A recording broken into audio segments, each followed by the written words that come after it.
चलिए आइए, नमस्कार। आप देख रहे हैं द ग्लोबल एजुकेशन के लाइव चैनल को।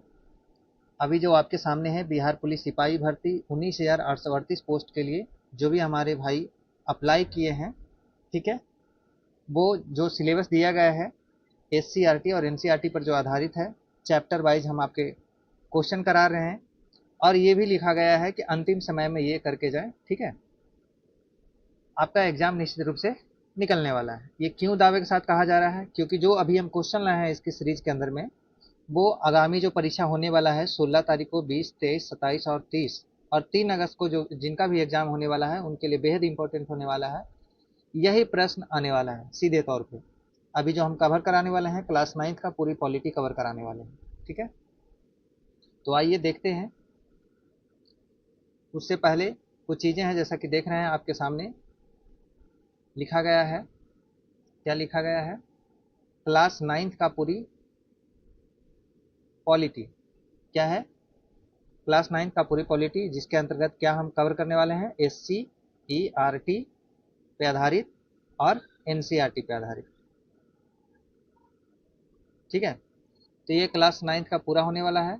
आप लोग धैर्य बना करके इस टॉपिक को जरूर देख करके जाएं, क्योंकि ये कहीं से फालतू क्वेश्चन नहीं लाया गया है, किसी का सेट से नहीं लाया गया है। जो बिहार सरकार के द्वारा दिया गया है सिलेबस, उसके अंतर्गत ये टॉपिक को लाया गया है। तो अभी जो होने वाला है आपके साथ वो पॉलिटी होने वाला है, यानी कि कहें तो राज व्यवस्था। क्या होने वाला है? राज व्यवस्था। हिंदी में कहें तो राज व्यवस्था और इंग्लिश में कहें तो पॉलिटी। कब? किसका? तो क्लास 9th का, ठीक है। कौन से स्ट्रीम में? तो एससीईआरटी और एनसीईआरटी। चलिए आगे नेक्स्ट देखते हैं।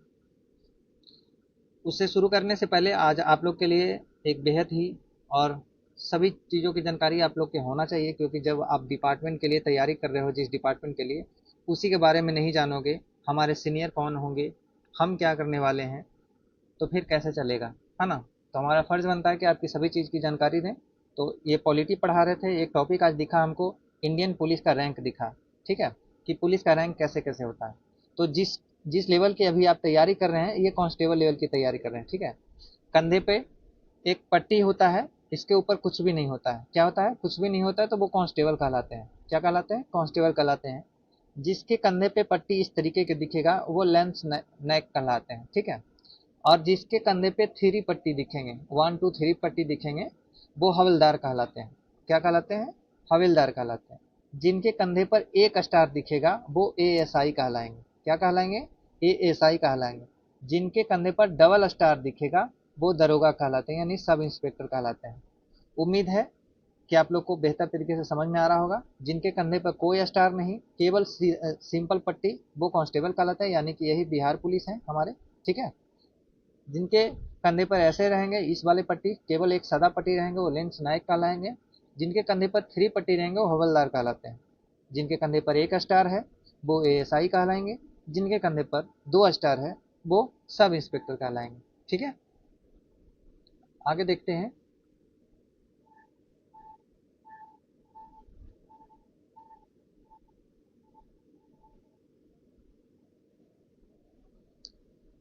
अब जिनके कंधे पे 3 स्टार है, 1, 2 और 3 स्टार, वो इंस्पेक्टर कहलाएंगे। क्या कहलाएंगे? इंस्पेक्टर कहलाएंगे। जिनके कंधे पर ट्रिपल स्टार के साथ साथ एक यहाँ पे पट्टी होता है, ठीक है, वो डीएसपी कहलाते हैं। क्या कहलाते हैं? डीएसपी कहलाते हैं। इनका स्टार थोड़ा सिंपल जैसा रहता है इंस्पेक्टर वाले, इनका थोड़ा उठा सा रहता है, डिजाइनिंग में रहता है, ओके। अब डिजाइनिंग वाला स्टार इसमें पूरे चलेंगे। डीएसपी के बाद एएसपी बनते हैं। क्या बनते हैं? एएसपी बनते हैं। आईपीएस अधिकारी के ये रैंक होते हैं, ठीक है। यहाँ पे आपको बीपीएससी लेवल तक मिल जाएंगे। यहाँ से यूपीएससी शुरू होता है। आईपीएस लेवल के अधिकारी हैं, इनके कंधे पर 3 स्टार होते हैं, ठीक है। एडिशनल एसपी पे एक भारत का जो अशोक स्तंभ वाले चिन्ह होता है वो होते हैं, ठीक है। और एसपी के एक अशोक स्तंभ और प्लस में एक स्टार होते हैं। एसपी के कंधे पर एक अशोक स्तंभ और एक स्टार होते हैं। और जो एएसपी होते हैं उनके ऊपर डबल स्टार होते हैं और एक एक एक जो होते हैं अशोक स्तंभ होते हैं। इतना क्लियर है आप लोग को? तो इंस्पेक्टर से डीएसपी, डीएसपी से एएसपी, एसपी से एडिशनल एसपी और एडिशनल एसपी से एसपी, ठीक है, और एसपी से एसएसपी बनते हैं।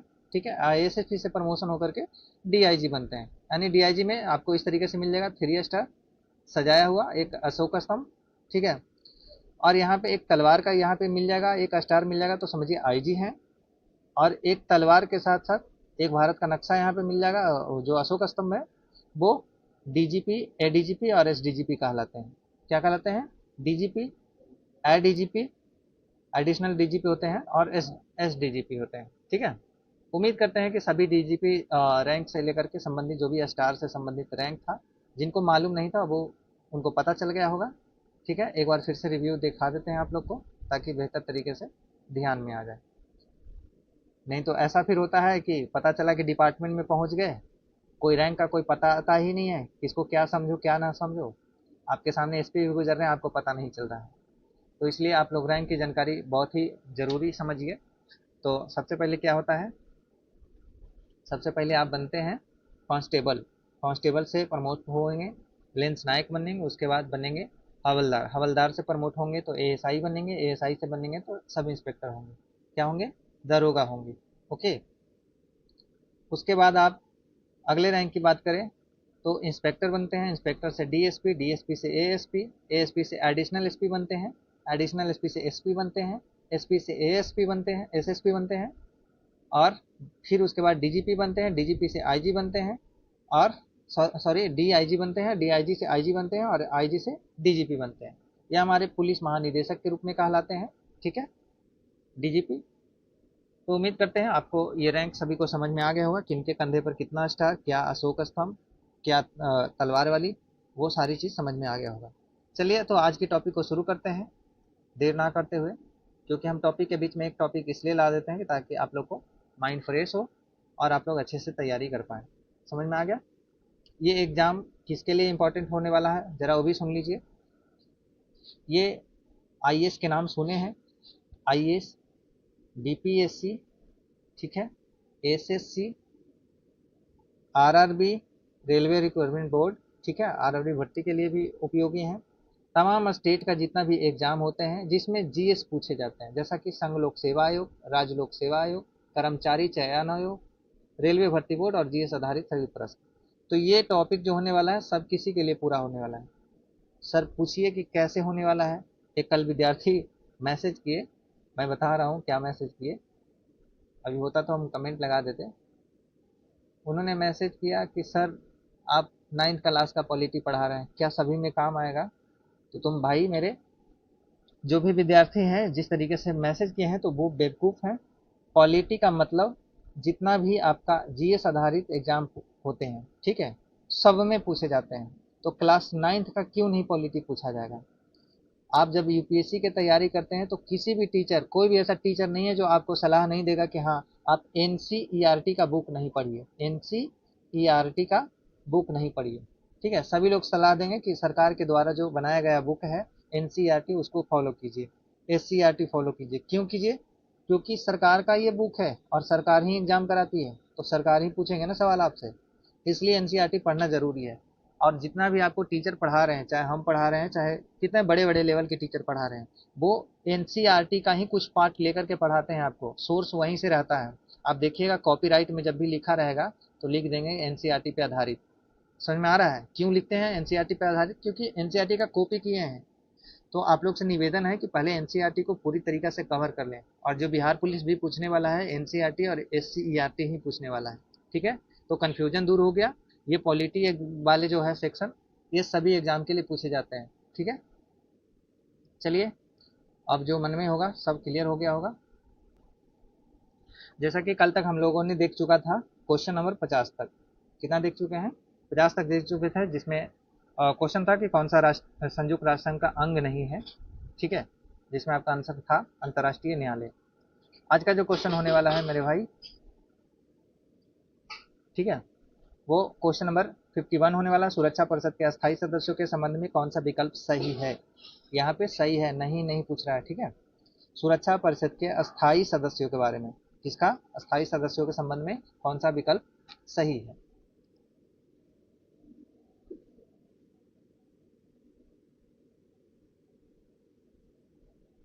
ऑप्शन में संयुक्त राज्य अमेरिका का, भारत, ब्रिटेन, रूस, चीन, ठीक है।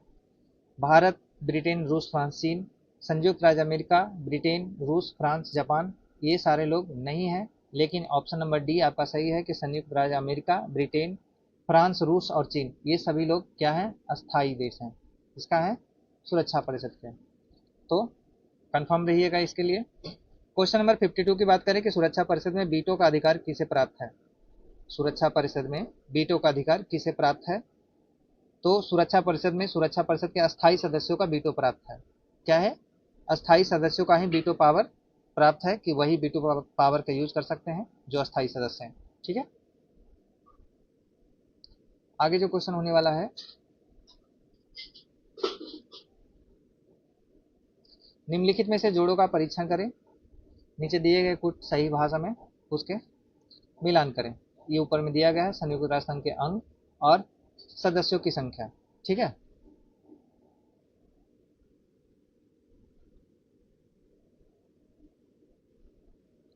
जिसमें महासभा की बात करें तो ये हो जाएगा आपका एक का, ये हो जाएगा 1 का 15। इसमें देखिए सी सही है, यानी कि 1 के घ,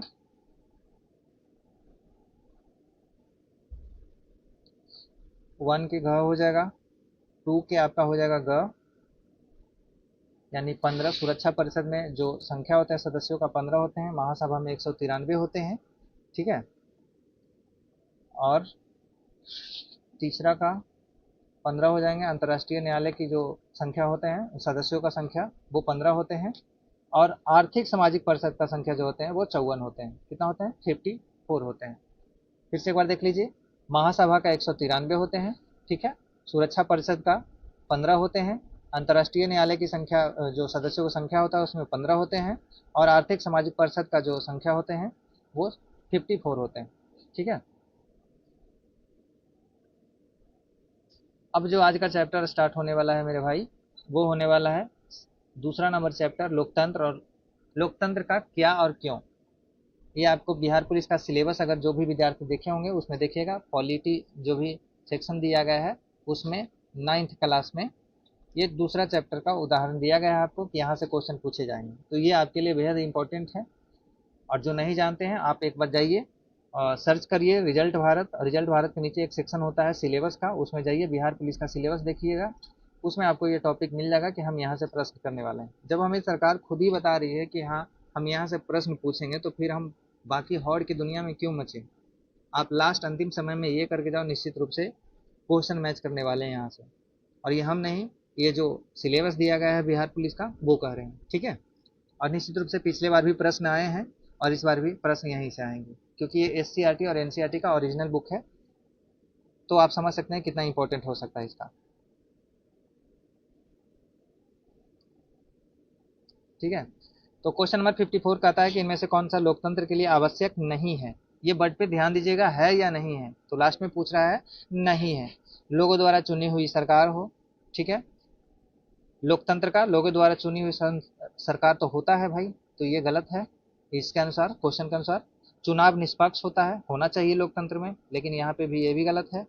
लेकिन नेक्स्ट जो कह रहा है कि न्यायालय पर किसी व्यक्ति का नियंत्रण होता है। न्यायालय पर किसी व्यक्ति का नियंत्रण नहीं होता है, यही गलत है। यही मतलब सही हो गया आपका आंसर। बाकी सरकार द्वारा लिए गए फैसलों में लोगों की भागीदारी हो, ये भी सही है। अब कुल मिला के देखिए इस क्वेश्चन का मतलब समझिए क्या कहने वाला है। कह रहा है कि इनमें से कौन सा लोकतंत्र का आवश्यक नहीं है। ठीक है, तो लोगों द्वारा चुनी हुई सरकार लोकतंत्र के लिए आवश्यक है। चुनाव निष्पक्ष होता है लोकतंत्र में। ठीक है, सरकार द्वारा लिए गए फैसलों में लोगों की भागीदारी होता है, लेकिन न्यायालय पर किसी व्यक्ति का नियंत्रण नहीं होता है इसमें। ठीक है, लोकतंत्र में न्यायालय पर किसी व्यक्ति का नियंत्रण नहीं होता है। लेकिन आजकल का जो बीजेपी सरकार चल रहा है, आपको पता होना चाहिए कि न्यायालय पर भरपूर नियंत्रण कर रखा है। अपने अनुसार से ईडी चलाते हैं, सीबीआई चला रहे हैं, न्यायालय तक भी अपने आप से चला रहे हैं, गोदी मीडिया भी चला रहे हैं। तो आप समझ सकते हैं कि कितना लेवल लोकतंत्र का स्तर गिर चुका है। तो अब क्लियर कर समझ में आ गया होगा कि लोकतंत्र और लोकतंत्र क्या है। तो लोकतंत्र के लिए परिभाषा ये था कि लोगों द्वारा चुनी हुई सरकार होता है, हम लोग जो चुन के भेजते हैं, वोटिंग करके भेजते हैं, वो सरकार में बैठते हैं। चुनाव निष्पक्ष होने की प्रक्रिया है लोकतंत्र में, लेकिन अब चुनाव भी लोग समझ ही रहे हैं कि निष्पक्ष नहीं होते हैं। ईवीएम घोटाला हो जाता है, आप वोट किसी और छाप पे दे रहे हैं, किसी और छाप पे चला जाता है। तो ये लोकतंत्र की हत्या हो रहा है कहीं ना कहीं। तो इस क्वेश्चन का मतलब यही था कि लोकतंत्र में किसका क्या क्या आवश्यकता है और क्या नहीं आवश्यकता है। ठीक है, तो उम्मीद करते हैं 54 समझ में आ गया होगा। नेक्स्ट क्वेश्चन देखते हैं। क्वेश्चन नंबर 55 की बात करें कि आज की दुनिया में सबसे बेहतर शासन किसे माना जाता है? लोकतांत्रिक शासन व्यवस्था को, ठीक है, सैनिक शासन व्यवस्था को, कम्युनिटी शासन व्यवस्था को, राज तानाशाही शासन व्यवस्था को। तो ये सब ऐसे क्वेश्चन है जिसे आप खुद पढ़ करके आंसर दे सकते हैं। कहा जा रहा है कि आज दुनिया में सबसे बेहतर शासन किसे माना जाता है? भाई जिसमें लोकतांत्रिक शासन हो, जिसमें हम चुन के किसी को भेजते हैं, है ना, अपने मताधिकार देख के भेजते हैं, वो सही है। तो लोकतांत्रिक शासन में व्यवस्था को सही, शासन व्यवस्था सही है, लोकतांत्रिक शासन व्यवस्था सही है। ना कि हमारे देश में सैनिक राज करेगा तो हमारा शासन अच्छा चलेगा। कम्युनिटी शासन, कोई खास कम्युनिटी के लोग, मान लीजिए हिंदू लोग, जैसा कि कहा जा रहा है कि हिंदू राष्ट्र बनाएंगे, है ना, तो फिर मुस्लिम कहाँ जाएंगे? हिंदू में भी कई प्रकार के जातियां प्रजातियां में बांटे गए हैं। तो यही कहा जा रहा है कि कम्युनिस्ट जो शासन है उसका व्यवस्था है। ऐसा नहीं है, कोई भी पर्सनल धर्म या संस्था चलाने लगे तो वो देश कभी नहीं चलने वाला है। ठीक है। दूसरे और चौथे ऑप्शन में है राजशाही शासन व्यवस्था। राजशाही का मतलब होता है कि जो राजा का, एक बार जो राजा बन गया फिर उसका बेटा राजा बनेगा, वही फिर राज चलाएगा। तो ऐसे कभी देश चल नहीं सकता है। तो आजाद दुनिया में क्या चल सकता है? लोकतांत्रिक शासन चल सकता है। तो हमारे ऑप्शन नंबर ए सही है। क्या है? लोकतांत्रिक शासन व्यवस्था चलेगा, तब ये लोकतंत्र की परिभाषा हो सकता है, अन्यथा ये लोकतंत्र की कोई परिभाषा नहीं है। क्वेश्चन नंबर 56 की बात करूं मैं कि निम्नलिखित में से कौन सा तर्क ऐसा है जो लोकतंत्र की धारणा से मेल नहीं खाता है? क्या कह रहा है? लोकतंत्र की धारणा से मेल नहीं खाता है। लोकतंत्र में लोग खुद को स्वतंत्र एवं समान मानते हैं, ये बड़ सही है। लोकतंत्र व्यवस्था दूसरी व्यवस्थाओं की तुलना में टकराव ज्यादा अच्छी तरह सुलझाते हैं, सही है। ठीक है। लोकतांत्रिक सरकार लोगों के प्रति उत्तरदायी नहीं होता है, ये जो नहीं है यही गलत है। ठीक है। और ये गलत ही चुनने के लिए बोला है, नहीं है, ये गलत चुनने के लिए बोला है, तो ये आपका सही हो जाएगा। ये सारे जो क्वेश्चन है ना, खुद आप पढ़ करके थोड़ी सी सेंस लगाइएगा तो क्वेश्चन खुद ब खुद बन जाएगा। इसके लिए आपको थ्योरी पढ़ने की आवश्यकता नहीं है। और जिन्हें फिर भी अगर आवश्यकता थ्योरी पढ़ता है तो हमारा थ्योरी क्लास भी आपको यूट्यूब पर अवेलेबल मिल जाएगा, एप्लीकेशन पे अवेलेबल मिल जाएगा, आप वहां से कवर कर सकते हैं। ठीक है। लेकिन ये सारे जो क्वेश्चन अभी पढ़ा रहा हूँ ये खुद ब खुद आंसर दे सकते हो आप। सीधे क्वेश्चन का दायित्व समझो, क्या पूछना चाहता है और क्या कहना चाहता है। जब भी का आप कोई आंसर दे पाइएगा क्वेश्चन का, जब उस क्वेश्चन के मतलब को समझिएगा और तब ये दे पाइएगा आंसर किसी का। तो सबसे पहले आपके पास भरपूर टाइम होता है भाई। ठीक है, 2 घंटे का टाइम होता है बिहार पुलिस एग्जाम में। आप मजे मजे में बना सकते हैं इस क्वेश्चन को। ठीक है। तो क्वेश्चन का एक बार फिर से इसका देख लीजिए क्या मतलब था और क्या आंसर होने वाला था। कौन सा तर्क ऐसा है जो लोकतंत्र की धारणा में मेल नहीं खाता है?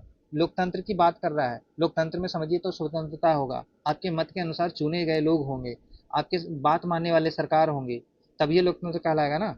राजशाही तानाशाही तो नहीं है ना। तो ऑप्शन पढ़िए कि लोकतंत्र की धारणा मेल नहीं खाता है। तो देखिए, लोकतंत्र में लोग खुद को स्वतंत्र मानते हैं, ये तो मेल खाता है।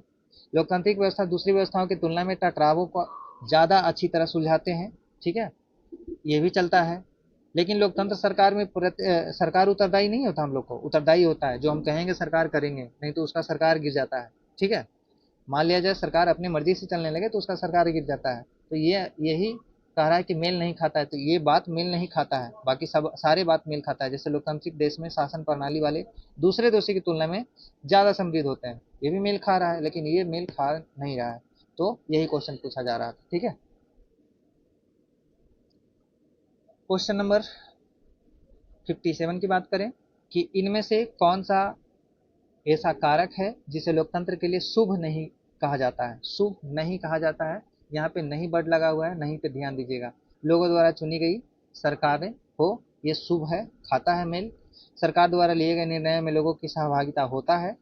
न्यायालय पर किसी व्यक्ति का विशेष नियंत्रण नहीं होता है, ये गलत है और ये गलत ही चुनने के लिए बोल रहा है। ठीक है। चुनाव निष्पक्ष एवं शांतिपूर्ण तरीके से होता है लोकतंत्र में, ये भी सही है। यानी कि ये गलत है और यही आंसर सही है इसका। समझ में आ गया? क्वेश्चन नंबर 58 की बात करूं कि निम्नलिखित सूचनाओं के आधार पर लोकतांत्रिक शासन की पहचान कीजिए। निम्नलिखित सूचनाओं के आधार पर लोकतांत्रिक शासन की पहचान कीजिए। ठीक है, आइए पहचान करते हैं।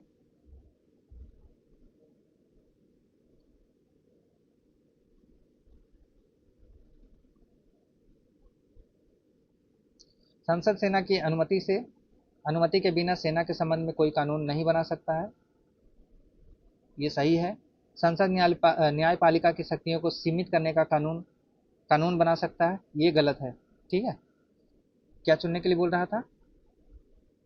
गलत, इसमें कथन चुनने के लिए। तो संसद न्यायालय की शक्तियां की सीमित करने का कानून नहीं बना सकता है कि हाँ न्यायालय की शक्ति को सीमित कर दे।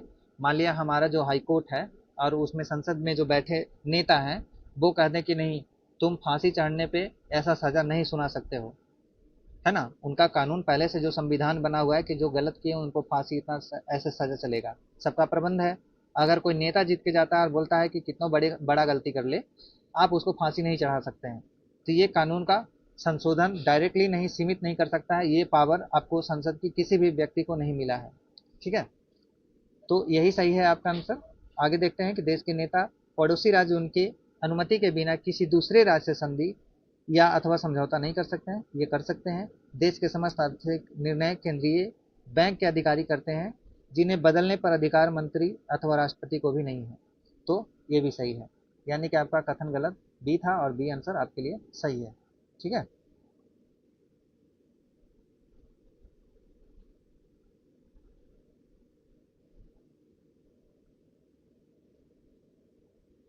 नेक्स्ट क्वेश्चन की बात करें कि निम्नलिखित में से कौन सा वक्तव्य लोकतंत्र के पक्ष में सर्वोत्तम है। क्या है? वक्तव्य लोकतंत्र के पक्ष में सर्वोत्तम है। तो लोकतंत्र में लोग स्वयं को स्वतंत्र एवं समान मानते हैं, सही है। ठीक है, लोकतांत्रिक व्यवस्था राज व्यवस्था की तुलना में सामाजिक मतभेदों को ज़्यादा अच्छी तरह से सुलझाती है। ठीक है, सही सुलझाती है लोकतंत्र में।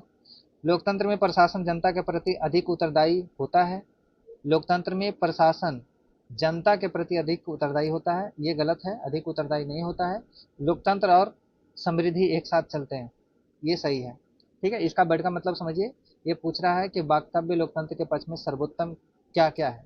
ठीक है, तो सर्वोत्तम जो सबसे होने वाला है, लोकतंत्र में प्रशासन जनता के प्रति अधिक उत्तरदायी होता है।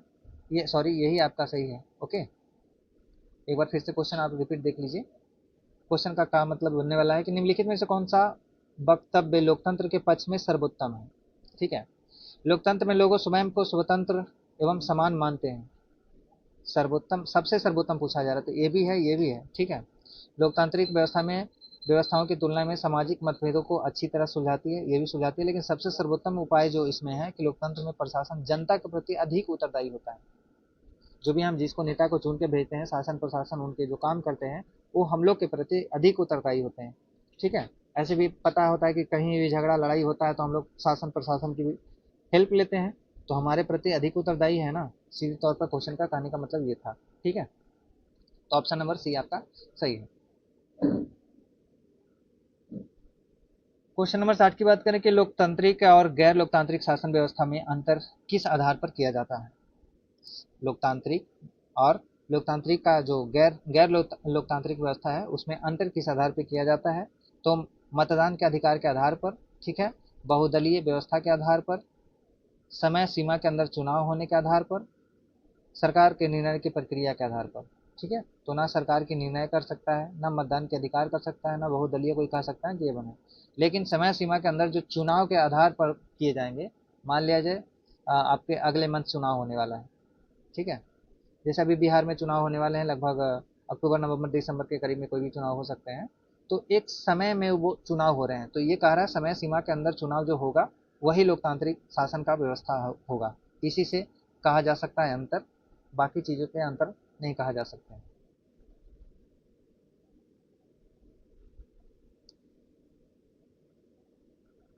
नेक्स्ट सवाल जो है, लोकतंत्र में शासन कौन करता है। क्वेश्चन बहुत ही ईजी है, आप लोग ऐसे ही आंसर दे सकते हैं। लोकतंत्र में शासन कौन कर सकता है। लोग को लगता है कि सरकार शासन करेगा, प्रशासन करेगा, सैनिक करेगा। ऐसा कुछ नहीं है, हम लोग जनता शासन करते हैं। क्या करते हैं? जनता शासन करते हैं, हम लोग की बात मानता है लोग। ठीक है, तो जनता सबसे बड़ी कहा जाता है कि पब्लिक ही पावर है। तो वही पब्लिक की बात किया जा रहा है, जनता की बात कर रहा है। आपके पास ही पावर है कि कोई सरकार को बना सकते हैं, कोई सरकार को गिरा सकते हैं। ठीक है, तो जनता के अंदर इतना पावर है, लेकिन वो पावर अपना यूज नहीं करते हैं। वो आजकल की जो चुनाव प्रक्रिया है, क्या चल रहा है देश में, ठीक है, वो आप लोग सबको पता है। 5 केजी चावल अनाज पे, राशन पे आप लोग वोट कर देते हैं। अयोध्या मंदिर के उद्घाटन के नाम पर वोट कर देते हैं। ठीक है, कोई भी धार्मिक संगठन का उपयोग होता है, आप उसमें वोट कर देते हैं। भाई धार्मिक संगठन एक अलग मन की शांति होता है, उससे शासन प्रशासन से लेना देना कोई नहीं है। अभी देखिए इटावा की घटना, एक यादव समाज के जो वहाँ पे कथावाचक थे उनके साथ क्या सलूक व्यवहार किया गया। अब देखिए उसमें कितना कितना धर्म गुरु आकर के बोल रहे हैं कि संविधान से बढ़कर हमारा धर्म किताब है, गीता है और कुरान है। बताइए, जब संविधान के से बड़ा मतलब कोई धर्म ग्रंथ होने लगेगा तो देश का क्या कल्याण होगा आप लोग खुद समझ सकते हैं। तो आप लोग पढ़े लिखे इंसान हैं, जब भी किसी का वोट करें अपने घर में वोट करवाएं तो ये 5 केजी अनाज वाले सिस्टम पे नहीं, कभी धार्मिक व्यवस्था पे नहीं। ठीक है, ये आप लोग सब चीज़ को ध्यान दीजिएगा, तभी एक अच्छा सरकार बन पाएगा और लोकतंत्र सही से चल पाएगा। आप पढ़ रहे हैं लोकतंत्र चैप्टर, हमारा दायित्व बनता है, हमारा कर्तव्य बनता है कि हम लोकतंत्र से आपको अवगत कराएं कि आपके पास पावर क्या है। तो ये क्वेश्चन का मतलब यही था कि लोकतंत्र में शासन कौन कर सकता है। तो शासन आप ही कर सकते हैं, आपकी सरकार है, आप सरकार बनाते हैं, आपके रुपये पे लोग सैनिक काम करते हैं, न्यायाधीश जज काम करते हैं, चुनाव आयोग काम करता है, टैक्स हमारा जाता है। तो फिर पावर कौन करेगा, किसके पास पावर है? तो जनता के पास पावर होता है। आप किसी का भी सरकार, अभी मान लिया बीजेपी का सरकार चल रहा है, आप लोग अगर इस तरीके से इसको बाइकआउट करिएगा तो ये बीजेपी का आज सरकार गिर जाएगा। तो पावर आप में है, ना कि सरकार में पावर होता है। आपके चुने हुए व्यक्ति हैं वो, तो आपके प्रति वो काम करेंगे।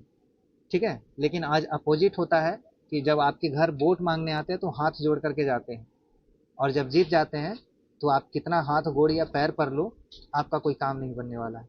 ठीक है, तो लोकतंत्र का रियल परिभाषा यही है कि पहले और अब में अंतर क्या हो रहा है।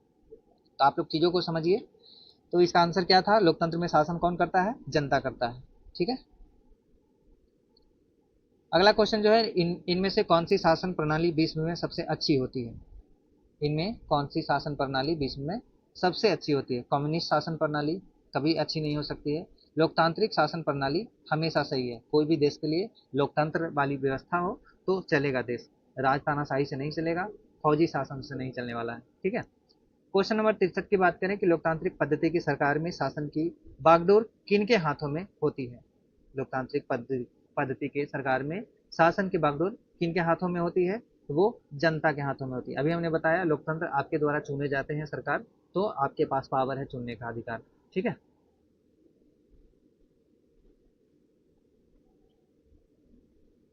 चलिए अगला क्वेश्चन जो है कि भारत में विधानमंडलों में किसके लिए स्थान आरक्षित है? भारत के विधानमंडलों में किसके लिए स्थान आरक्षित किया गया है, आरक्षण दिया गया है? पिछड़े जातियों के लिए नहीं दिया गया है, महिलाओं के लिए आरक्षण नहीं दिया गया है, अनुसूचित जाति एवं जनजातियों के लिए कुछ आरक्षण दिए गए हैं विधानमंडलों में। ठीक है, विकलांगों के लिए नहीं दिया गया है। तो ध्यान रखिएगा, SC ST। ठीक है, किसके लिए आरक्षण प्रावधान किया गया है? SC ST के लिए किया गया है। और क्यों किया गया है? क्योंकि पहले से इन लोग पिछड़े नहीं होते हैं, लोग पिछड़े बना करके इन्हें रखते हैं। ठीक है, आज भी समाज में ऐसी चीज़ें चल रहा है SC ST के लिए। ठीक है, आप यही चीज़ समझिए कि अभी जो कथावाचक पर जो ये सारी चल रहा है, ये सब आरक्षण की मामला है। कभी भी बड़ जाति के लोग उन्हें गांव से बाहर पढ़ने नहीं जाने देते हैं। आज भी देखिए ना, बड़ा बड़ा कोर्स चाहे MBA आप करिए, MCA करिए, ठीक है, PhD करिए, बीएड करिए, एक छोटा मोटा एग्जाम बीएड की बात कर रहे हैं, आपका आपके पास जब तक 1.5 लाख 2 लाख रुपया नहीं होगा, MBA में अगर 16 लाख 15 लाख रुपया नहीं होगा तो आप नहीं कर पाइएगा। तो ये है हमारे SC ST की कहानी की पहले से कैसे दबे होते हैं और लोग अभी भी कैसे दबा रखे हैं कि बिना पैसा के हम लोग अभी MBA कोई नहीं कर सकता है, MCA नहीं कर सकता है, बड़े बड़े डिग्री नहीं प्राप्त कर सकता है, वो केवल और केवल किसके लिए? पैसे के लिए नहीं कर सकता है। तो इसीलिए आरक्षण की व्यवस्था किया जाता है कि ताकि जो भी पिछड़े लोग हैं उनको आरक्षण से थोड़ा उठाया जा सके। लेकिन आज की जो सरकार है ये कभी इस चीज़ को नहीं समझेगी। पिछले कई वर्षों से लगातार इस चीज़ पे चर्चा चल रहा है, तो आज है लोकतंत्र का चैप्टर, इसलिए हम ये सारी चीज़ों को चर्चा कर रहे हैं। ठीक है, तो ये कहा गया है कि भारत में विधानमंडलों में किस स्थान के लिए आरक्षित है, तो वो अनुसूचित जाति एवं जनजाति के लिए आरक्षित है। ठीक है, अगला क्वेश्चन की बात करें कि इनमें से कौन से कथन लोकतांत्रिक लोकतांत्रिक मनाते हैं। ठीक है, तो एक शिक्षक छात्र से कक्षा में प्रकार बार बार प्रश्न पूछकर मेरा ध्यान मत हटाओ, ये गलत बात है। ठीक है, एक पिता अपनी पुत्री से तुम्हारी शादी के बारे में तुमसे राय विचार करना मुझे उचित नहीं जान पड़ता है, ये भी गलत बात है। लेकिन एक कर्मचारी अपने अधिकारी से जरूर ये कहेगा कि हमारे काम करने के घंटे कानून के अनुसार काम किए जाने चाहिए। तो ये लोकतंत्र की सही परिभाषा है। और आप कर्मचारी के अंदर ही काम करा सकते हैं किसी चीज़ के लिए, तो ये लोकतांत्रिक का सही परिभाषा है। क्वेश्चन नंबर 66 की बात करें कि अब्राहम लिंकन किस देश के राष्ट्रपति थे? ठीक है, भारत के नहीं थे, फ्रांस के नहीं थे, ये अमेरिका के थे। कहाँ के थे? अमेरिका के थे। ये सोवियत संघ के भी नहीं थे, तो यूएसए के थे। ठीक है, अमेरिका के थे। कौन थे? Abraham Lincoln. ये कौन थे? राष्ट्रपति थे। कब? अभी का नहीं, सबसे पहले। ओके,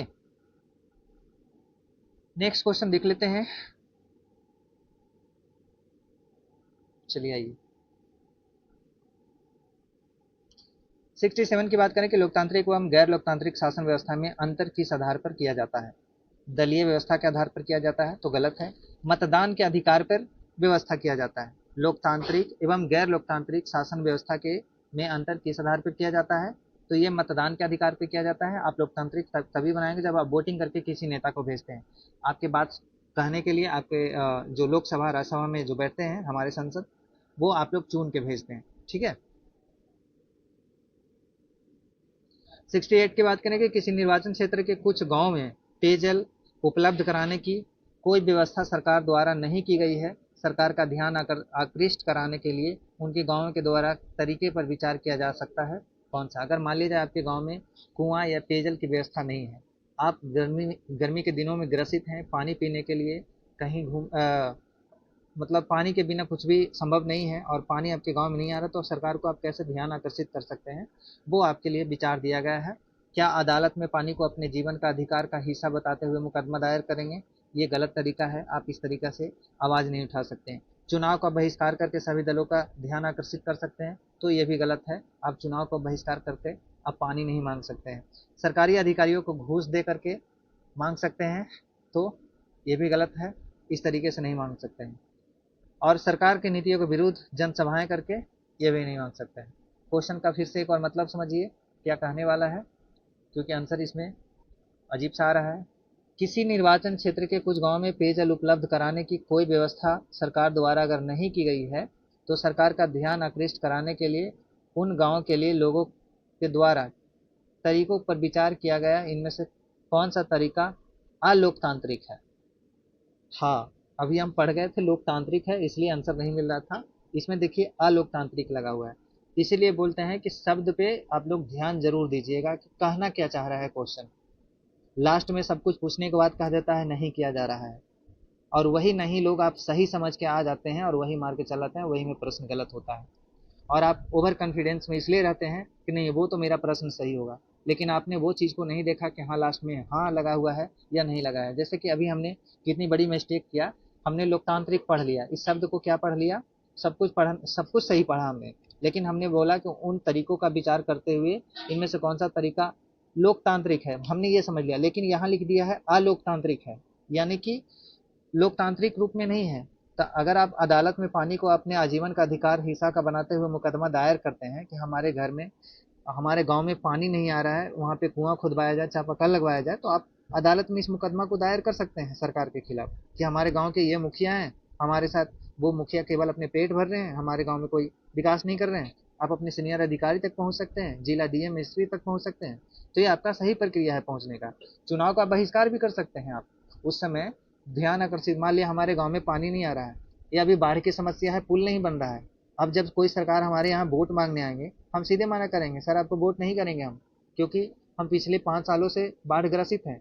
आप कभी ध्यान एक बार वोट मांग कर गए, दोबारा लौट कर नहीं आए कि हाँ हमारे गांव में क्या क्या कमी है, तो आप चुनाव का बहिष्कार कर सकते हैं। ठीक है, आप सरकारी अधिकारियों को घूस नहीं दे सकते, ये गलत तरीका है, आपको अलोकतांत्रिक तरीका है। ये लोकतांत्रिक तरीका नहीं है कि आपकी कोई सरकार को मतलब किसी गए ब्लॉक में और वीडियो को घूस दे दिए, ये मुखिया को घूस दे दिए कि हमारे द्वारी पर चापाकल बैठवा दीजिए, हमें पानी का दिक्कत हो रहा है, लीजिए आप 20,000 घूस ले लीजिए। तो ये तरीका आपका गलत होगा लोकतांत्रिक के परिभाषा से। ठीक है, लेकिन आजकल यही सिस्टम ज़्यादा चल रहा है, कोई भी काम निकालने के लिए, किसी भी काम निकालने के लिए आपको घूस की आवश्यकता पड़ ही जाता है। तो समझिए कि घूस देने वाले और लेने वाले दोनों दोषी होते हैं। तो ये हथकंडे कभी नहीं अपनाएं, ये लोकतांत्रिक का कभी परिभाषा नहीं हो सकता है। ठीक है, सरकार की नीतियों के विरुद्ध जनसभाएं कर सकते हैं। हाँ, हम जा करके अदालत में या अदालत के बाहर डीएम ऑफिस के बाहर जाके हम अपना आवाज़ उठा सकते हैं, हमारे गांव में जल नल की सुविधा नहीं है, तो आपके ध्यान आकर्षित हो सकते हैं। ये लोकतांत्रिक तरीका है आपके मांग करने की। ठीक है, तो ये आपका घूस वाला सिस्टम खाली गलत है, बाकी सब आप लोकतांत्रिक तरीका में मांग सकते हैं। हम एक एक क्वेश्चन पे टाइम थोड़ा इसलिए देते हैं ताकि आपको दोबारा पढ़ने की आवश्यकता ना पड़े, सेम टाइम में आपको याद हो जाए। ठीक है, आजकल की जो टीचर की हालात देख रहे हैं, जितने जल्दी जल्दी नज़दीक एग्जाम आ रहा है मेरे भाई, उस हिसाब से देख रहा हूँ कि केवल मास्टर क्वेश्चन पढ़ रहा है कि सैनिक शासन के अधिकारियों में जिम्मेदारी किसके हाथ में होती है, सेना या फौज के हाथ में होती है, बस टिक लगाया, चलिए आइए नेक्स्ट क्वेश्चन देखते हैं। लड़का को सोचने का मतलब समय भी नहीं मिल पा रहा है कि हाँ क्वेश्चन का मतलब क्या कहा जा रहा है। वैसे क्वेश्चन आप पढ़ के क्या कर लीजिएगा, क्वेश्चन पे टाइम थोड़ा देना पड़ेगा। महा मैराथन के दौर में आप इतना मैराथन दौड़ लोगे कि भाई जिंदगी भी उतने तेजी दौड़ा देगा आपको। इसलिए क्वेश्चन को समझिए, समझिए और समझकर उत्तर दीजिए। थोड़ी टाइम लगेगा, हर चीज में टाइम लगता है। सफलता त्याग मांगता है, टाइम मांगता है, आपको टाइम देना पड़ेगा। क्वेश्चन जब तक आप समझ नहीं पाइएगा, बढ़िया से क्वेश्चन को देख नहीं पाइएगा, तब आप आंसर नहीं कर पाइएगा। टीचर का क्या है, टीचर को तो पढ़ाते पढ़ाते याद रहता है, वो अपना टिक मारा निकल गया। आपको ऐसे कभी याद नहीं होने वाला है, उसके लिए आपको डीपली पढ़ना ही पड़ेगा। पहले थ्योरी पढ़ना पड़ेगा, उसके बाद ऑब्जेक्टिव लगाना पड़ेगा। लेकिन आजकल की जो सिस्टम दिख रहा है, जो भी अभी यूट्यूब पर भतेरे क्लास मिल जाएंगे, आप खाली सर्च मार दो Bihar police marathon, Bihar police objective class, 50 channel मिल जाएंगे। और वो उनका कारण क्या रहेगा, बस केवल सैनिक शासन में सैनिक जिम्मेदारियों किसके हाथ होती है, बस उत्तर लगा दिया, सेना या फौज के हाथ में होती है, आगे बढ़ गया। चलिए अगला क्वेश्चन देखते हैं। ऐसे कभी कुछ नहीं होने वाला है आप लोगों को। अगर 10 क्वेश्चन ही पढ़िए, 50 क्वेश्चन ही पढ़िए, लेकिन ईमानदारी पूर्वक पढ़िए, समझ के आंसर दीजिए, क्वेश्चन पे समय दीजिए। ठीक है, इसलिए हम आप लोग को क्वेश्चन पे समय दे रहे हैं। चाहते तो हम भी यही करते कि बस एक क्वेश्चन पढ़ते, ऑप्शन में टिक लगाते, आगे बढ़ जाते, है ना। तो ऐसे कभी सफलता नहीं होने वाला है। हम 20 ही पढ़ेंगे, लेकिन ईमानदारी पूर्वक पढ़ेंगे, और मुझे 20 में से ही एक एक आ जाएगा प्रश्न, वही हमारे लिए काफ़ी है। हम आपको चुनिंदा प्रश्न इसीलिए लेकर आए हैं, हमारे पास भी क्वेश्चन की पूरी बुकलेट सीरीज भरा हुआ है। मेरे पास पूरे किताब है क्वेश्चन का, बिहार पुलिस से लेकर सारे सब्जेक्ट का। लेकिन हम वो पूरी किताब नहीं करवा सकते हैं आपको, क्योंकि टाइम कम है आप लोग के पास। और टाइम कम में केवल अब वही चीज़ पढ़ाएंगे, मक्खन देंगे, ताकि आपको मजा आए, इंटरेस्ट आए। ठीक है, तो क्वेश्चन नंबर 69 की बात करें कि सैनिक शासन में शासन की जिम्मेदारी किनके हाथों में होती है, तो संसद के हाथों में। क्या कह रहा है क्वेश्चन कि सैनिक शासन में शासन की जिम्मेदारी किसके हाथों में होती है। तो सैनिक शासन संसद के हाथ में नहीं होता है, लोकसभा राज्यसभा के हाथ में नहीं होता है, तो ये कथन गलत है। जनता के हाथों में होता है, ये भी गलत है। सैनिक हमारे हाथ में नहीं होता है, सैनिक सेना या फौज के हाथों में होता है। सैनिक व्यवस्था जो होता है सेना या फौज के हाथों में होता है, न्यायाधीश के हाथों में नहीं होता है। न्यायाधीश के हाथों में केवल कानून, किताबें और मैटर होते हैं। जो आप क्राइम करके जाते हैं, वो उनके सुलझाने के लिए न्यायाधीश लोग बैठे हुए हैं। जनता के हाथ में वोटिंग करने का पावर होता है, सरकार चुनने का पावर होता है, ना कि सैनिक चुनने का पावर होता है। सैनिक आप मेहनत से बनेंगे, आपकी ट्रेनिंग से बनेंगे, आपकी क्षमता से बनेंगे। ठीक है, और संसद की काम जो है वो आपकी आवाज़ उठाने के लिए है। आपके गांव में किसी चीज़ का कमी है तो वो जाके संसद में बोलेंगे, आपके एरिया में किसी चीज़ का कमी हो रहा है तो वो बोलेंगे। तो उम्मीद करते हैं सभी का मतलब समझ में आ गया होगा। ठीक है, फिर से एक बार रिपीट कर देते हैं, बहुत ज़्यादा इंपॉर्टेंट है ये चीज़। कौन किसके लिए इंपॉर्टेंट है, जैसा कि कहा कि सैनिक शासन जिम्मेदारी किनके हाथों में होती है, तो संसद के हाथ में जो होता है काम बता देते हैं। आप जो संसद को चुनकर भेजते हैं, लगभग 10 लाख जनसंख्या पर 10 लाख जनसंख्या पर एक सांसद चुनाव किया जाता है। एग्जाम्पल में ले लेते हैं, चिराग पासवान अभी आपके सांसद हैं। ठीक है, आप 10 लाख की आबादी पर उनको चुनकर भेजे हैं, वो आपके संसद में आवाज़ उठाएंगे। मान लिया हाजीपुर वैशाली उधर सेक्टर से हैं, और उधर बाढ़ की समस्या ज़्यादा है, तो वो बताएंगे कि हमारे यहाँ पुल का निर्माण नहीं हो पा रहा है, हमारे जो भी जनता है वो ग्रसित हैं बाढ़ से। वो आपकी आवाज़ उठाने के लिए संसद के हाथों में ये सारे कार्य हैं। ठीक है, जनता के हाथों में आपको केवल और केवल वोटिंग करने का पावर है, किसी नेता को चुनने की पावर है। अगर नेता काम नहीं कर रहा तो उसके खिलाफ आवाज़ उठाने की, सरकार काम नहीं कर रहा उसके खिलाफ आवाज़ उठाने की पावर है। तो ये जनता के हाथ में ये पावर है। लेकिन सेना या फौज के हाथ में सैनिक शासन है। आप बॉर्डर पर डायरेक्ट जाके आप लड़ाई नहीं करोगे, हमारे सेना वहाँ पे लगे हुए हैं। हर बॉर्डर की अलग अलग अपनी सीमा क्षमता होता है, जैसे कि बीएसएफ, आर्मी, सीआरपीएफ, सीआईएसएफ। तो ये सारे लोग अपने अपने बॉर्डर की सुरक्षा सैनिक प्रशासन से कर रहे हैं। और इनकी जो कमांडर होते हैं सेना या फौज के हाथों में ये सारे चीज कमांड होते हैं। हम लोग जाकर के डायरेक्ट लड़ाई झगड़ा नहीं कर सकते वहाँ पे। और न्यायाधीश का काम की बात करें तो वो उनके केवल कानूनी प्रक्रिया होते हैं। आप जो झगड़ा, लड़ाई, मारपीट, किसी का मर्डर करके जाते हैं, उन्हीं को सुलझाने के लिए न्यायाधीश बैठे हुए हैं, वकील बैठे हुए हैं, जज बैठे हुए हैं। ठीक है, उम्मीद करते हैं कि सारे लोग आपको समझ में आ गए होंगे किस प्रकार से किसका क्या काम है। ओके, क्वेश्चन नंबर 70 की बात करें कि वर्ष 2005 में बिहार विधानसभा के चुनाव में अनीता भी, ठीक है, अपने माता पिता के साथ वोट देने गई थी, लेकिन अनीता की वोट देने से रोक दिया गया। कहा गया कि उसकी उम्र अभी वोट देने की नहीं है, और आप हमें बताएं कि भारत में वोट देने की न्यूनतम उम्र क्या है। अब देखिए कैसे क्वेश्चन घुमाया जाता है और आपको गोल गोल घुमा के पगलाया जाता है। कह रहा है कि 2005 में, 2005 का यार 10 20 50 पूछ ले, सारे में आंसर यही होने वाला है। कह रहा है कि 2005 में बिहार विधानसभा के चुनाव में अनीता भी अपने माता पिता के साथ वोट देने गई। वोटिंग का समय चल रहा था, वोट देने गई। इतना कहानी बनाया जा रहा है क्वेश्चन में, लेकिन अनीता को वोट देने से रोक दिया गया है। अब कहा गया है कि उसकी उम्र अभी छोटी है, इन्हें वोट देने का अधिकार नहीं है। तो आप हमें बताएं कि भारत में वोट देने का अधिकार न्यूनतम उम्र क्या है। केवल ये क्वेश्चन ये भी कह सकता था कि भारत में वोट देने का न्यूनतम उम्र क्या है, बस क्वेश्चन यहीं से बनता, लेकिन आपको इतना गोल गोल घुमाया गया, कहानी से सुलझाया गया, आपका टाइम बर्बाद किया गया।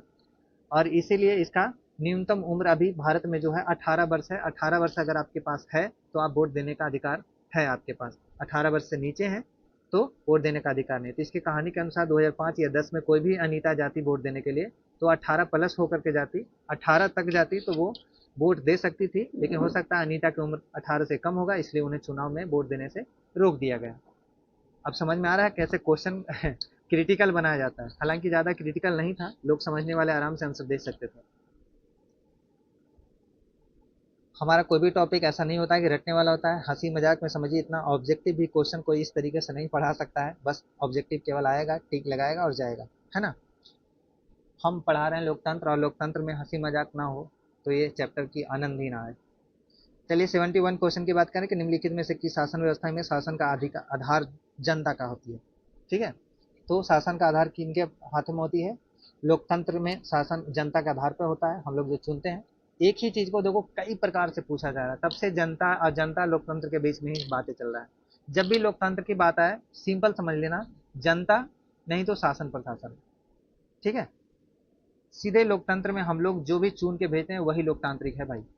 बाकी अगर राजा ही राजा को चुन ले, हम राजा हैं, हमारे बेटा भी राजा बन जाए, हमारे बेटा के बाद बेटा भी उसके राजा बन जाए, तो ये राजतंत्र हो जाएगा। ये स्वतंत्र या लोकतंत्र कभी नहीं हो सकता है।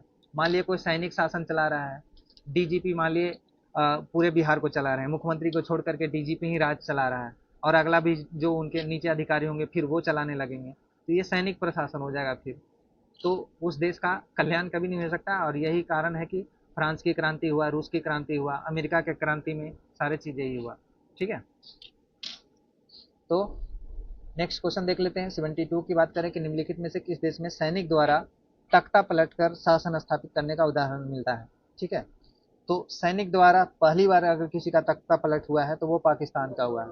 पाकिस्तान में सैनिक का शासन चलता था, उसके बाद तख्ता पलट हुआ है। ठीक है, अभी श्रीलंका में कुछ नहीं हुआ, नेपाल में नहीं हुआ, भारत में ऐसा कुछ नहीं हुआ। तो क्वेश्चन कह रहा है कि निम्नलिखित में से सैनिक तख्ता पलट पर कर शासन स्थापित करने का उदाहरण कहाँ मिलता है। तो ये पाकिस्तान में होता है, और निकम्मा लोग यही कर ही सकता है। ठीक है, तो क्वेश्चन नंबर 73 की बात करें कि निम्नलिखित में से किस देश में प्राचीन समय में लोकतंत्र प्रचलित नहीं है। लास्ट में वर्ड पे ध्यान दीजिएगा, नहीं था। निम्नलिखित में किस देश में प्राचीन समय में लोकतांत्रिक प्रचलित नहीं था। तो वो नेपाल में नहीं था। बाकी प्राचीनतम लोकतांत्रिक भारत से मिलता है, चीन से मिलता है, रोम से मिलता है। नेपाल में लोकतांत्रिक प्रचलित नहीं था। ठीक है, प्राचीन काल की बात किया जा रहा है, अभी का नहीं बात किया जा रहा है। अभी तो लोकतंत्र हर जगह है। ठीक है,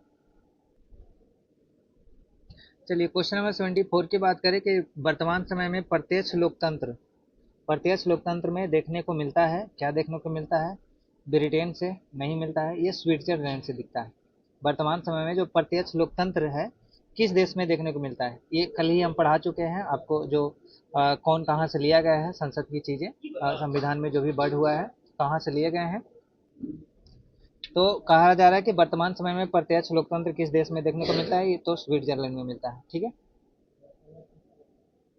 नेक्स्ट क्वेश्चन की बात करें कि लोकतांत्रिक एवं गैर लोकतांत्रिक शासन व्यवस्था में किस आधार पर अंतर किया जाता है। ठीक है, तो बहुदलीय शासन व्यवस्था के आधार पर किया जाता है, ये गलत है। निर्धारित समय सीमा में चुनाव कराने पर होता है। जब हम चुनाव करते हैं किसी निर्धारित समय में, तभी हमारा कोई सरकार चुनाव देता है, चुनते हैं और वो संसद में बैठते हैं। तो ये लोकतांत्रिक का सही परिभाषा है, ना कि सरकार की निर्णय प्रक्रिया के आधार पर कि मान लिया अभी नीतीश सरकार है बिहार में, वही कहते हैं कि हाँ अगला सरकार हम ही है, तो ये गलत है। ठीक है, और मतदान के अधिकार के आधार पर, ये तो सही है, लेकिन ये सीमित समय में होना चाहिए, ना कि मतदान कभी भी कर दिए, मतलब 5 साल की सरकार है, कभी भी जाके मतदान कर दिए, तो वैसा सरकार नहीं चुनने वाले हैं। ठीक है, कोई निर्धारित समय में कहा दिया जाएगा कि हाँ नवंबर में चुनाव है, तो नवंबर में वोट करेंगे, तब ये चीज़ हो जाएगा। मान लिया आप बिहार पुलिस का एग्जाम देने वाले हैं, ये एग्जाम कभी भी ले ले, मान लीजिए अभी जो जुलाई में दिया गया है, और कहा दे कि साल भर में कभी भी कोई भी आके एग्जाम दे सकते हैं और तब आपका बिहार पुलिस नौकरी मिल जाएगा, तो ये कोई लोकतांत्रिक तरीका नहीं है। कोई भी चीज़ समय सीमा के अंदर होना चाहिए। ठीक है।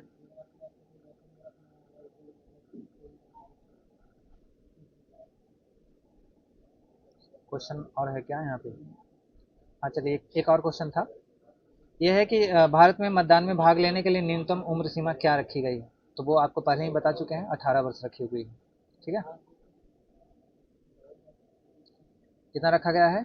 18 वर्ष रखा गया है। ठीक है।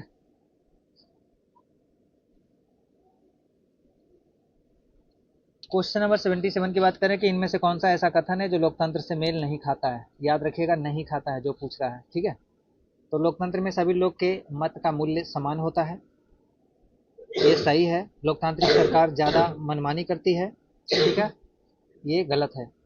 ठीक है, लोकतांत्रिक शासन व्यवस्था वाले देशों में सरकार लोगों के प्रति उत्तरदायी होती है, ये सही है। लोकतांत्रिक सरकार लोगों का अधिकतम कल्याण हेतु कार्य करता है, ये भी सही है। तो कथन कौन सा गलत था? लोकतांत्रिक सरकार ज़्यादा मनमानी नहीं कर सकती है, वो हमारे मन के अनुसार सारी चीज़ों को समझ सकती है। ठीक है, तो उम्मीद करते हैं क्वेश्चन नंबर 77 भी आप लोग को समझ में आ गया होगा। 78 की बात करें कि निम्नलिखित में से कौन सा लिखित संविधान का उदाहरण नहीं है? निम्नलिखित में से कौन सा लिखित संविधान का उदाहरण नहीं है? तो लिखित संविधान का उदाहरण ब्रिटेन नहीं है, बाकी भारत में लिखित संविधान चलता है। सॉरी, और क्वेश्चन कहा जा रहा है कि निम्नलिखित में से कौन सा लिखित संविधान का उदाहरण नहीं है। देखिए, अभी हम माइंड में टालिए है, यहाँ पे पूछा जा रहा है नहीं है, तो नहीं है, ये ब्रिटेन में लिखित संविधान नहीं है। ठीक है, बाकी भारत में लिखित संविधान है, ऑस्ट्रेलिया में लिखित संविधान है, कनाडा में लिखित संविधान है। ठीक है, क्वेश्चन नंबर 79 की बात करें कि इनमें से कौन सा कथन सही है? यहाँ पे नहीं नहीं पूछ रहा है, सही है, ये ध्यान दीजिएगा। ठीक है, तो भारत में एक ही दल के उम्मीदवार को चुनाव में खड़े होने का अधिकार है। क्या केवल जेडीयू है तो जेडीयू ही खड़ी होंगे, बीजेपी है तो बीजेपी ही खड़ी होंगे, आरजेडी है तो आरजेडी ही खड़ी होंगे? ऐसा कुछ नहीं है, सब दल के नेता खड़ा हो सकते हैं, तो ये कथन गलत है। भारत में स्वतंत्र निर्वाचन आयोग नहीं है। अरे भाई, स्वतंत्र निर्वाचन आयोग है, भले अब किसी के लिए काम, किसी खास पार्टी के लिए चुनाव आयोग काम कर रहा है, जैसे कि बीजेपी के लिए कर रहा है, तो ये अलग बात है, लेकिन भारत में स्वतंत्र निर्वाचन का एक आयोग है, और यहाँ पे नहीं है, तो ये गलत है। ठीक है, भारत में धर्म के आधार पर मत देने का अधिकार दिया गया है, ये भी गलत है। मान लिया अब हिंदू है तो हिंदू का हिंदू ही वोट करेगा, मुस्लिम है तो मुस्लिम वोट करेगा, ये गलत है। यहाँ बुजुर्ग वर्ग भी वयस्क नागरिक के भांति मतदान में भाग ले सकते हैं, हाँ ये ले सकते हैं, ये सही है, बाकी सब गलत था इसमें। ठीक है, जो भी ऑप्शन इसमें दिया गया था, कह रहा है कि इनमें से कौन सा कथन सही है? भारत में एक ही दल के उम्मीदवार चुनाव में खड़े हो सकते हैं, ये गलत है, सब दल के नेता खड़ा हो सकते हैं। भारत में स्वतंत्र चुनाव आयोग नहीं है, चुनाव आयोग स्वतंत्र है, तो ये भी गलत है। भारत में धर्म के आधार पर वोट दिए जाएंगे, ये भी गलत है, लेकिन यहाँ बुजुर्ग वयस्क और नागरिक जो भी हैं, वो सभी लोग वोट दे सकते हैं, ये लोकतंत्र की सही परिभाषा है। ठीक है, क्वेश्चन नंबर 80 की बात करें कि लोकतंत्र में किसी समस्या के समाधान हेतु निम्नलिखित में से किसकी भूमिका सर्वाधिक महत्वपूर्ण होती है? सत्तारूढ़ दल की, जो सत्ता चला रहे हैं उनका, तो गलत है। मीडिया की, गलत है। विपक्षी दल के, गलत है। लेकिन इन सबों को मिला के सत्तारूढ़ एक महत्वपूर्ण सर्वाधिक बनता है, अकेला अकेला किसी से नहीं बन सकता है। क्वेश्चन का मतलब एक बार फिर से समझिए आप लोग, कि लोकतंत्र में किसी समस्या के समाधान हेतु निम्नलिखित में से भूमिका सर्वाधिक महत्वपूर्ण होती है। तो जो अभी नेता बने हुए हैं, उनका भी दायित्व बनता है, ठीक है, कि किसी समस्या को समाधान करें।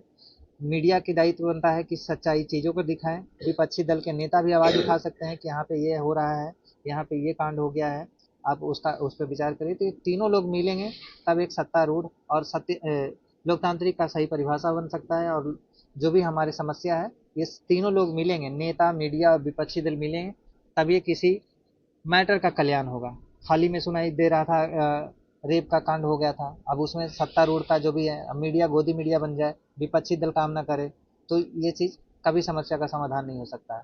ठीक है, क्वेश्चन नंबर 81 की बात करें कि इनमें से कौन सा कथन सही है? कौन सा कथन सही है? लोकतंत्र में सरकार नियंत्रण नहीं होता है, ये गलत है। ठीक है, यह कोई आवश्यक नहीं है कि लोकतंत्र में स्वतंत्र न्यायपालिका हो, एकदम आवश्यक है, हमको स्वतंत्र ही न्यायपालिका होगा तभी लोकतांत्रिक कहलाएंगे। लोकतंत्र सरकार यदि गलत फैसला लेता है तो उसे भयंकर जन जन विरोध का सामना भी करना पड़ता है। हाँ, अगर लोकतंत्र में सरकार अगर गलत फैसला लेता है, मान लिया किसी का कोई पीड़िता परिवार है उसी के खिलाफ और उसी को जेल भेज दे रहा है, तो वैसे स्थिति में लोग भयंकर उनका जन विरोध कर सकते हैं, बाइकआउट कर सकते हैं, इस्तीफा मांग सकते हैं। ठीक है, तो ये अधिकार है लोकतंत्र में। लोकतंत्र में मीडिया पर कठोर प्रतिबंध लगाया जा सकता है। लोकतंत्र में मीडिया पर कभी भी कठोर प्रतिबंध नहीं लगा सकता है, इसलिए मीडिया अब मीडिया नहीं रही, गोदी मीडिया बन गया है। समझ में आ रहा है? तो मीडिया मीडिया नहीं रहा है, गोदी मीडिया बन गया है। क्यों बन गया यह आपको क्वेश्चन के अनुसार से समझ में आ रहा है। क्वेश्चन नंबर 82 की बात करें कि लोकतंत्र में निम्नलिखित में से कौन सी बात नहीं है, नहीं होती है। धर्म के आधार पर चुनाव होता है, गलत बात है। धर्म के आधार पर कभी चुनाव नहीं हो सकता है। लोगों के विचार रखने की स्वतंत्रता होती है, ये ये भी लोगों को विचार रखने की स्वतंत्रता होती है, ये सही है।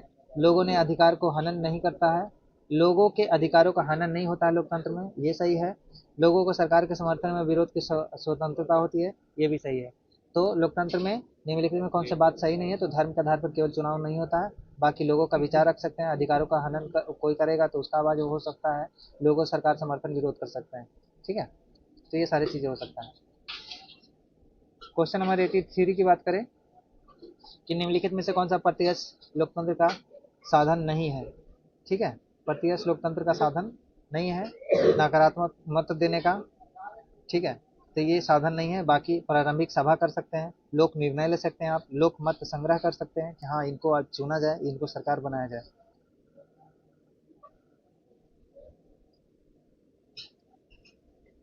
क्वेश्चन नंबर 84 की बात करें कि लोकतंत्र में शासन कौन करते हैं। लोकतंत्र में शासन कौन करते हैं, तो ये जनता शासन करते हैं। सैनिक शासन नहीं कर सकते, न्यायाधीश नहीं कर सकते, चुनाव आयोग नहीं कर सकते। ठीक है, क्वेश्चन नंबर 85 की बात करें कि पिनासे पिनासे ने किस देश में सैनिक तानाशाही की स्थापना किया था। सैनिक तानाशाही का चिली में किया था। याद रखिएगा जब भी सैनिक तानाशाही की बात करें, आंख बंद करके चिली मारिएगा। चिली, चिले या चिली। ठीक है, म्यांमार नहीं है, घाना नहीं है और पोलैंड भी नहीं है। ठीक है, तो पिनासे सैनिक शासन स्थापना किया था। वहां पे मत देने का अधिकार नहीं था, वो सैनिक चला रहा था चिली देश को। क्वेश्चन नंबर 86 की बात करें कि जनतंत्र में के लिए संघर्षरत सॉरी जनतंत्र के लिए संघर्षरत उस क्रांतिकारी का नाम बताइए जिसे शांति का नोबेल पुरस्कार दिया गया है। जिसे शांति का नोबेल पुरस्कार प्राप्त हुआ है वो कौन है? साल्वाडोर आयंदे हैं, इनको नहीं शांति का दिया गया है। आंगन सान सूची को दिया गया है। आंगन सान सूची कहीं रहता है, कहीं सूकी रहता है। ठीक है, तो इस पर ध्यान रखिएगा, आंग सान सूकी। तो और बैसल को नहीं दिया है, उपरोक्त में से इनमें से कोई नहीं। यानी कि आंग सान सूकी को शांति का नोबेल पुरस्कार दिया गया है, क्योंकि ये देश में शांति चाहते थे और शांति के लिए बहुत कुछ कार्य किए थे। ठीक है, इसलिए इन्हें शांति का नोबेल पुरस्कार दिया गया है। ध्यान रहे आप लोग को। क्वेश्चन नंबर 87 की बात करें कि एक लोकतांत्रिक राज्य में कौन सा अधिकार लोगों को प्राप्त होता है। एक लोकतांत्रिक राज्य में कौन सा अधिकार लोगों को प्राप्त होता है, तो मत देने का अधिकार एक लोकतांत्रिक राज्य में। एक बार फिर से क्वेश्चन देखिए कि एक लोकतांत्रिक राज्य में कौन सा अधिकार लोगों को प्राप्त होता है। मत का अधिकार, विचार अभिव्यक्ति का अधिकार, राजनीतिक सहभागिता का अधिकार, उपरोक्त सभी। तो लोकतांत्रिक जब हम वोट करते हैं तो हम लोग को मत देने का भी अधिकार है, विचार अभिव्यक्ति हम सरकार को बात रखने का भी अधिकार है हमारे पास, राजनीतिक सहभागिता का अधिकार है, हम राजनीतिक में कहेंगे कि हाँ हमको ये नेता चाहिए, हमें वो उसको चुनेंगे। ये सारे चीज सही है। क्या है मेरे भाई? सारी चीज सही है। क्वेश्चन नंबर 88 की बात करें कि लोकतंत्र की कौन सी विशेषता नहीं मानी जाती है। लोकतंत्र की कौन सी विशेषता नहीं मानी जाती है? स्वतंत्र एवं निष्पक्ष निर्वाचित, ये मानी जाती है। मत का अधिकार है, लेकिन बुद्धिमान एवं मूर्खों के गत के गुल्लियों का विभिन्नता नहीं माना जा सकता है। इसमें बुद्धिमान और मूर्ख, जो ज्यादा दिमाग चलाएगा, जो ज्यादा मूर्ख रहेगा, ये नहीं हो पाएगा। सार्वभौमिक व्यस्क का मताधिकार है लोकतांत्रिक में। ठीक है, लोकतंत्र से निश्चित रूप से प्रश्न बनने वाला है। ये टॉपिक बहुत ही वीवी आई है आप लोग के लिए, इसलिए इस टॉपिक को बेहतर तरीके से एक बार ना हो तो डबल बार वीडियो देख लीजिए, लेकिन पढ़ के जाना है। इनमें से कौन सा कदम लोकतांत्रिक कहा जाता है? इनमें से कौन सा कदम अलोकतांत्रिक कहा जाता है? ठीक है, ऑप्शन में पढ़ लें कि न्यायालय का स्वतंत्र एवं निष्पक्ष होना, अलोकतांत्रिक, ये अलोकतांत्रिक पूछ रहा है, याद रखिएगा, लोकतांत्रिक नहीं पूछ रहा है, अलोकतांत्रिक पूछ रहा है।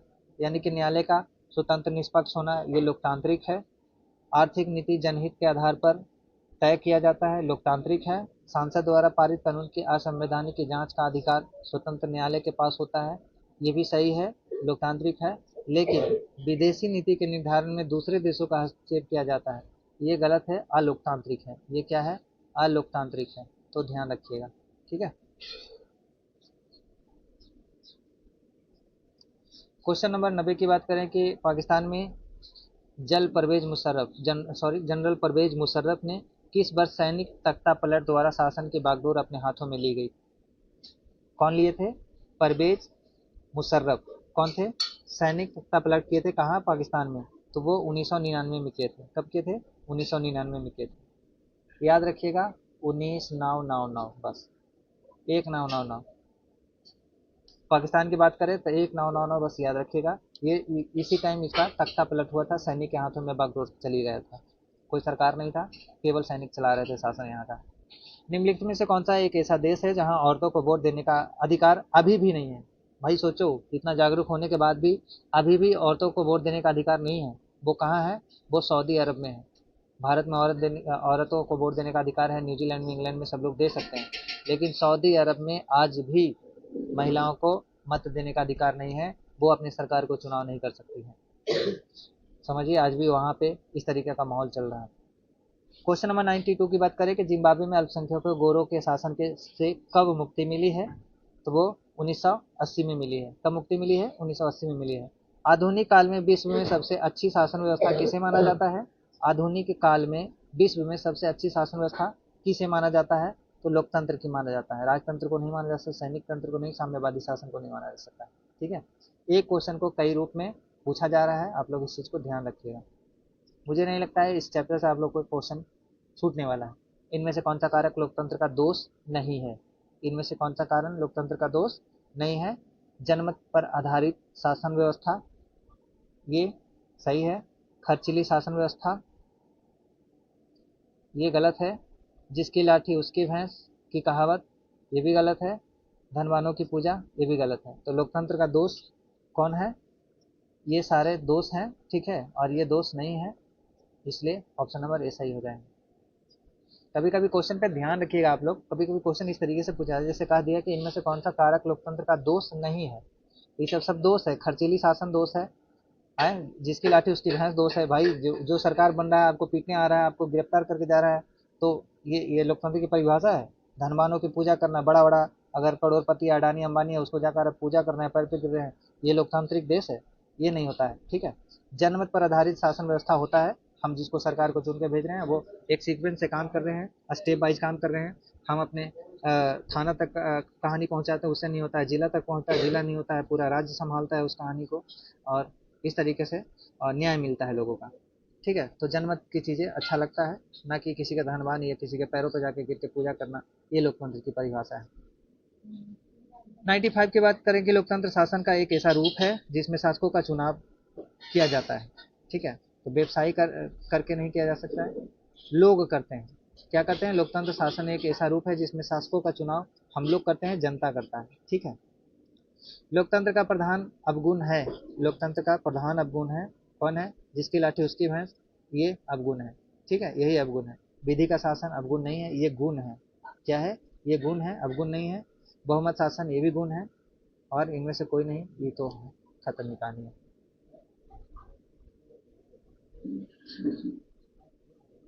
क्वेश्चन नंबर 97 की बात करें कि इनमें से किस प्रकार की शासन व्यवस्था मूर्खों का सरकार कहा जाता है? लोकतंत्र को, सैनिक तंत्र को, राजतंत्र को, इनमें से कोई नहीं। कहा जा रहा है क्वेश्चन कि इनमें से किस प्रकार की शासन व्यवस्था को मूर्खों की सरकार का सरकार कहा जाता है? इनमें से किस प्रकार की शासन व्यवस्था को मूर्खों की सरकार कहा जाता है? तो लोकतंत्र को कहा जाता है। ठीक है। ये क्वेश्चन कुछ पल्ले नहीं पड़ रहा है, ये क्वेश्चन को मार्किंग करके रखिए। ठीक है। क्योंकि ये कहा जा रहा है कि इनमें से किस प्रकार के शासन व्यवस्था को मूर्खों की सरकार कहा जाता है। भाई लोकतंत्र का मूर्खों की सरकार कैसे कहा जा सकता है? राजतंत्र को कहा जा सकता है, सैनिक तंत्र को कहा जा सकता है, मूर्खों का सरकार लोकतंत्र को कहा जा सकता है। क्या अभी अभी का क्वेश्चन नजरिया देखते हुए है, अभी तो मूर्खों का लोकतंत्र चल रहा है, सच में चल रहा है। जिसके हाथों में पूरी देश चल रहा है, समझिए सारे लोग मूर्ख हैं। इसलिए मूर्ख हैं कि जो समझिए कि कर्जा लेके नीरव मोदी उतना विदेश भागा जा रहा है, अभी पकड़ नहीं सकता है। लेकिन एक छोटे मोटे व्यक्ति को, दारू पीने वाले को पकड़ के लेके चले जाते हैं। तो ये तो शर्म की बात है, मूर्खों का सरकार आज के डेट में ये चल रहा है। ये क्वेश्चन पे थोड़ी ब्रेक है, इसके अनुसार आंसर आप नहीं कर सकते हैं। ठीक है, इनमें से कोई नहीं लगा सकता। ओके। 98 की बात करें कि मैक्सिको की आज़ादी का वर्ष है। मैक्सिको की आज़ादी 1930 में हुआ था। कब हुआ था? 1930 में हुआ था। डेट जो है सीधे सीधे रट जाइएगा, ठीक है। 1930 में क्या हुआ था? मैक्सिको की आज़ादी हुआ था 1930 में।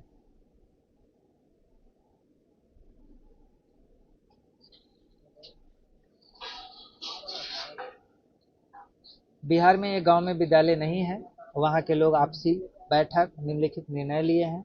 इनमें से निर्णय को आप अलोकतांत्रिक मानते हैं। सरकार के विरुद्ध जनसभाएं कर सकते हैं विद्यालय नहीं होने पर। अपने गांव में आए सरकारी अधिकारियों का बंधक बनाया जाए और उसे प्रताड़ित किया जाए। ये तरीका आपका गलत है।